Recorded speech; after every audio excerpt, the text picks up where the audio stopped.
গিয়েছে। আর ওই দিনে কার আবির্ভাব হয়েছিল? কার আবির্ভাব হয়েছিল?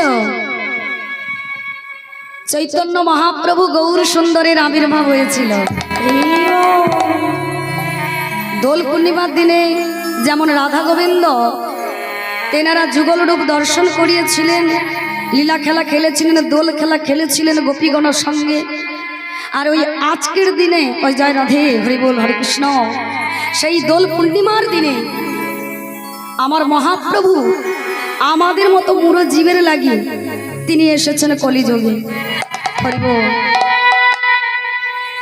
কলির জীবের চেতনা জাগাতে প্রভু চৈতন্য হলেন। আজ সেই মহাপ্রভুর লীলা আমি আপনাদের কাছে পরিবেশন করে শোনাবো। যেহেতু গতকাল প্রভুর জন্মতিথি গিয়েছে, তাই মহাপ্রভুর আমি লীলা আপনাদের কাছে পরিবেশন করে শোনাবো। কি বাবা, মহাপ্রভুর লীলা হবে না বৃন্দাবনের গোবিন্দের লীলা হবে? হরি বল জয় রাধে। মহাপ্রভুর লীলা হোক নাকি? যেহেতু গতকাল প্রভুর জন্মদিন ছিল, সেই উপলক্ষে আমি মহাপ্রভুর একটি লীলা আমার খুব ইচ্ছে হলো গাইতে। হরি বল জয় রাধে। কিন্তু গুরু কৃপাহি কেবলম, গুরু যদি না কৃপা করে তাহলে কোনো কর্ম সফল হয় না। এই যে হরিকথা কৃষ্ণ কথা বলবো বাবা, এও আমার গুরুদেবের কৃপায়, গুরু গোবিন্দের কৃপায়। আপনারাও বাবা ভেবে দেখবেন, যে কোনো কর্ম করতে গেলে আপনি জগৎগুরু শ্রীকৃষ্ণকে প্রণাম করবেন কি না করবেন, করুন বা না করুন, কিন্তু বাড়িতে যদি আদিগুরু মাতা পিতা থাকেন, যে কর্মেতে বেরিয়ে যান না কেন মাথায় রাখতে হবে যে আমার ওই গুরু দুটির চরণে প্রণাম জানাতে হবে।